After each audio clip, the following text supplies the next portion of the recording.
Howdy folks, Timber Drifter here.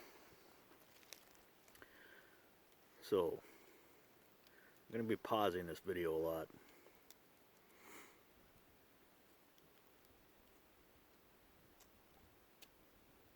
First I'll tell you what I'm smoking before I get into the whole thing. So this is a Canterbury London made, it says made in England on the other side. Nice little pipe. Like usual, you won't be able to see the grain, which is fine. Nope. Got a wind cap on it, or a spark arrestor as I call it, because the snow has really just melted in the last few days, mostly, and the ground is starting to dry out and spring back up. There's a lot of fine burnables everywhere. I do not want to start a forest fire, so I'm not going to be taking the wind cap off of there until I get to a safe spot to relight, which it's almost out. So, but pause number one. Okay, so I've spent the last three or 4 days in a part of the national forest here that I've never spent any time in. I drove through it a few times last summer, sort of. Did a little bit of hiking, but I've never been in this area.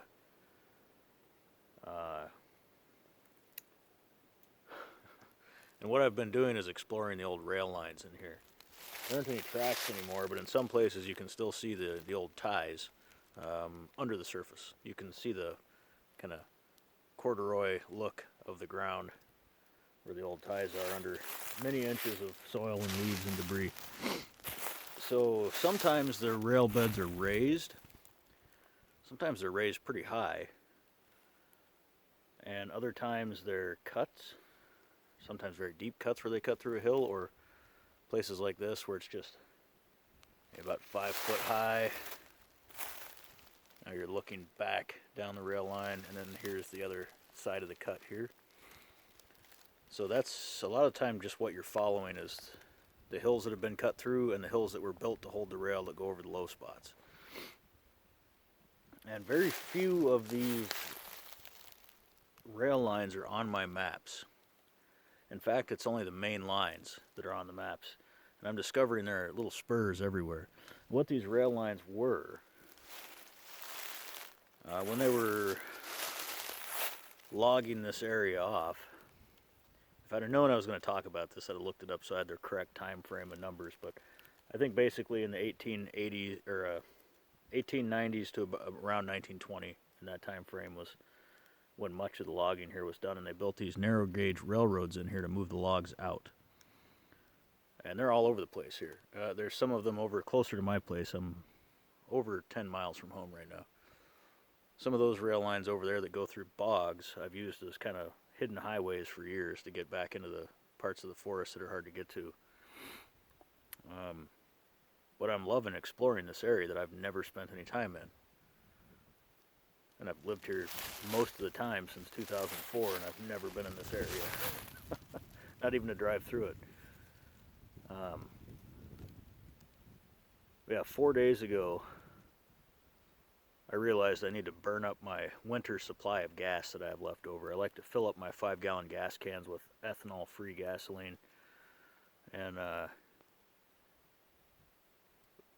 put a stabilizer in it before winter, so that I've got gas on hand, usually about 20 gallons, 30 gallons on hand to run my saws off of, my generator if I want, my vehicle if I get in a tight spot and need gas. So it's spring, and even with stabilizer in it, gas has a shelf life, so I realized suddenly I've got a lot of gas to burn. So I went cruising, and this is where I ended up, in this part of the forest. It's about 18,000 acres right around here. There aren't a whole lot of lakes in this part of the forest. There's some pothole ponds, there's a few bigger lakes, but mostly it's creeks and a river. And there's a lot of, mostly what we're looking at here is maple forest. I'm in an area that's a lot of maple valleys and hills. There's some huge pine groves here and there, but right now, because the snow's just melted, it's beautiful. There's no bugs out. Or very few. The ground is easy to walk on, nothing's grown up yet, there's very little underbrush. So, earlier, I was walking along this line, heading the way I'm heading now, and I walked right past this spot, not realizing that it was a split in the line. One goes this way, and the other goes that way. It's just a Y, but I didn't see it walking this direction, so I was walking out. And I'm explaining this to you because I didn't have my phone. I've been leaving it in the vehicle when I go hiking. I don't like carrying it. So I had to go back and get it once I found this cool stuff here. So I'm walking along on this one, which you can probably make out is somewhat raised. You can see the forest trails away on that side and this side. We're on a little man-made ridge that was the rail bed. And I see something shining through the trees over there. Perhaps you can see it too. It's a pothole pond. It's a low spot. It's ridges all the way around that. So it's probably a little catchment basin, lake or pond. So of course I had to go find that. So I went traipsing off through the brush that way. But when I came back out to get the phone, I realized there's another rail line that goes right in there that's a perfect trail. So we're going to move down that. Now we're a little further on down that line. Perhaps you can see the kind of striations, I hope so, that are the remains of the ties under the surface of the ground. And of course this is a raised area here. So the reason I'm stopping here is because when I was walking back by, there's a lot of old sheet metal debris here that I think is probably remains of things involving the railroad. There's some oil cans, things of that nature. Things that I don't recognize also. They sort of look like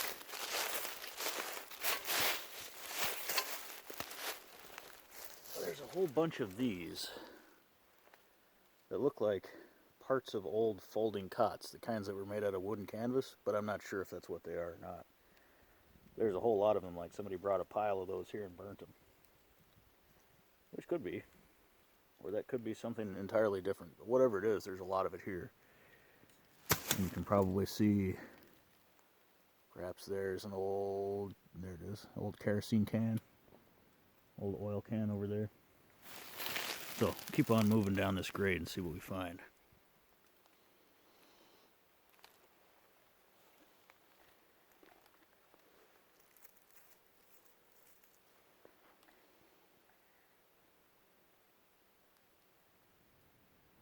Okay, look right there. The way the sun is shining on that spot, you should be able to see the remains of the ties under the moss very well. So, just came from that direction. You can maybe see, no. Yeah, right there. You can see behind me where it's a raised area. And then right here is where they got the dirt to make that, which I'm beginning to be able to see as I come through these spots. I'm beginning to be able to see where they got the dirt to build these raised areas. Pretty cool. But that is just really cool.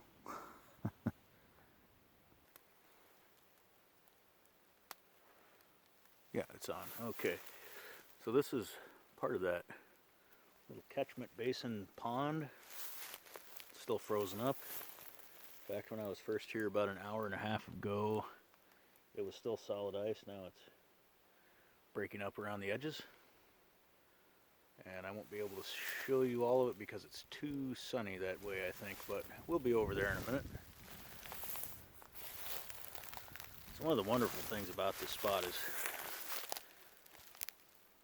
it smells wonderful here. This water smells really good. And I don't see any evidence of people out here. I don't see the remains of tracks in the ice, snowmobile tracks or holes or anything. This is probably too shallow. I'll bet it freezes straight down, but I'll find out. So I was thinking when I found it, it looked like a good duck hunting spot. And obviously other people have thought the same because I see 12 gauge shell. But even that's a fairly old, faded 12 gauge shell. So Yeah, let's keep moving.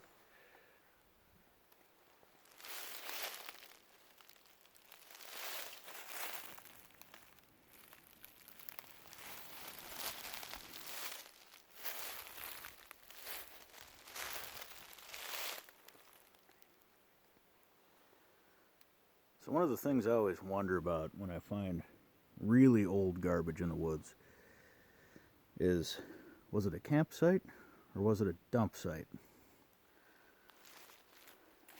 And what we have here is an old, what do you call that, bed frame. The kind that you'd roll a mattress tick out on. Not like a box springs, but before there were box springs.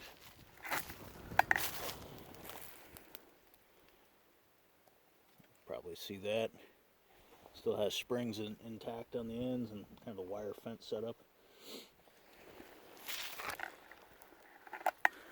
So, with about an hour of wandering around here looking at stuff, I've determined that this is either a campsite or a series of campsites. All of the garbage and stuff looks to be the same age, but if it comes from the 30s or 40s or 50s even, how would I be able to tell the difference between 1 or 2 years of camping at this point, right? So all the cans don't have labels anymore. They're all rusted almost down to nothing.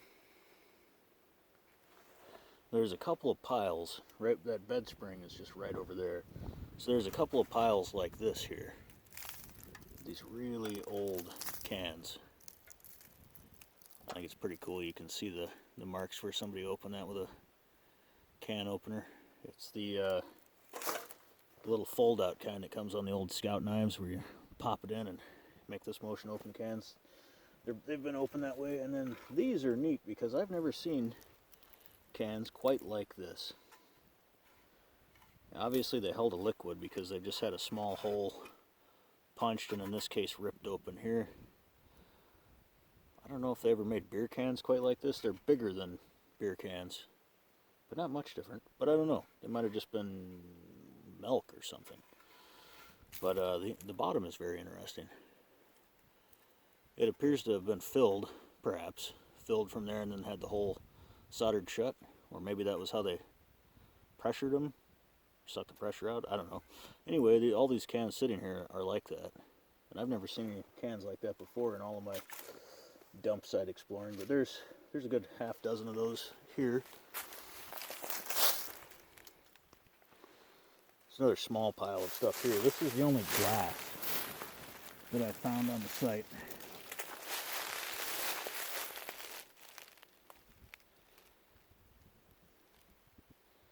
It doesn't have any markings on it that I can find. It doesn't say ball or mason or anything like that. Other than it does have, I just saw it, an 8 right there. And a small pinhole in the rim. See if I can get that. Which was actually a void in the glass. Pretty neat. That's the only glass I found at this site. So, also we have, the camera wouldn't pick it up, unfortunately, but it's an old pile of wood that's basically dust. You can see it's a pile of sticks. They're all about that big around. But somebody piled up pretty close to that bed frame. It was probably for the fire where those cans were used there. And they're just dust with moss that's long dead on top of them. So, on to the next spot. So, about 20 paces from that last spot, I saw a little piece of wire and the bottom half of that sticking up out of the leaves. And right away, I figured it was a homemade cook pot. But it could be a lard pail, but no, it's not. It's a piece of, you might have seen it at the other spot. There's about a 4-foot long piece of this kind of wire. I used to call it telephone wire. It's bent. It's had a hole made in it with probably a pocket knife. The can opener on a pocket knife. And this is it's a homemade cook pot basically, which is really cool to find. I've made many of those myself back in the day with coffee cans and number 10 cans. But what you're looking at right here, since I found that pot, I started looking around for the fire site. And I found it. It took me a while, but I found it. And this is it. I've scraped all the leaves away from it. It's about 6 foot long. And those roots that you see, let's see if I can get my finger on right here and over here, they have grown through the fire. And that can in the middle has a root growing through it. And those roots are from this maple tree here. So I'm thinking this tree either wasn't here or it was very small when this fire was made, which would put that back before 1950. And looking at the cans too, the way the rims are on them, and how old this char is. I don't know, losing the light, so I don't know if we'll be able to see it, but get down on it. Some of that old charred wood, this is like paper. Char, burning wood will really preserve it for a long time, but you can see some of this stuff. Charred wood with moss growing on it. I mean, this stuff has been here largely covered with leaves for a long time, but they were burning some very large logs,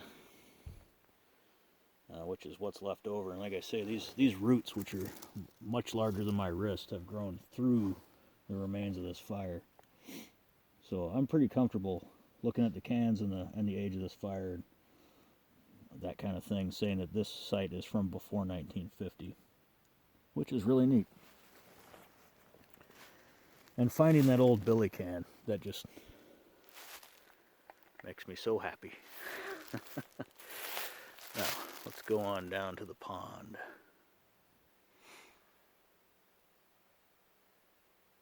So I'm standing in the water.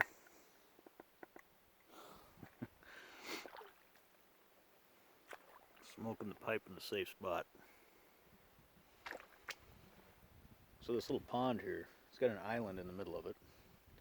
Like I said earlier, it's at the bottom of a bunch of hills. Call it a pothole pond. I don't know how deep it is. I'll have to find out. I wonder if it's got fish in it. But you can see the treetops over there. The ridge is about where my finger is. That's the ridge top. That's where I came from initially, where my car's parked, is way back over that way. And I think I found a real gem of a spot here.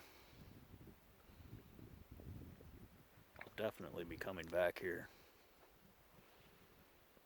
I know the water looks dirty, but it isn't. It's crystal clear. You're seeing, and there went the minnow. So there is life in here. You're seeing the dark dirt on the bottom. The water's crystal clear. It smells really clean. I almost want to take a drink. Well, this place reminds me of a guy that I used to chat with a long time ago, probably 2005 or 6. I'd go into a little cafe in town, and of course back then you could smoke anywhere and everywhere, and even the waitresses were smoking while they were pouring your coffee. But I'd sit there at the counter and drink coffee and smoke a pipe and listen to everyone talk. And there was this guy that would come in there. His clothes were like straight out of 1950. He was probably in his late 80s, and he had a Finnish. His last name was one of those Finnish names like Fasula or something like that. I can't remember. But he'd grown up here, and his dad grew up here. So he was really from this area, and he told a lot of stories, and he was almost completely deaf, so it was difficult to ask him questions. But he would talk about how in the 30s and 40s, hordes of people, anybody that had a car, would come up from the cities, and they'd just drive down these old rail lines and find a spot with water and set up camp for a month or 6 weeks and leave all their garbage behind. Yeah, he could never quite hear my questions. Sometimes I'd write him on a napkin, but he was an entertaining guy, and he was in on putting in the original asphalt roads around here right on top of corduroy roads. Corduroy roads are logs. It's literally just logs laid down over the bogs that people drove on. And some of the roads around here in the spring, you can tell that's what they're laid on top of, the asphalt. So anyway, I'm going to finish my pipe out here standing in front of the water, or standing in the water rather, in this beautiful spot. It's just gorgeous. glad I don't have any work right now and I've got time to do this kind of thing, this kind of stuff. So I'll be glad when I get back to work too. But y'all take care, and if you can, get outside.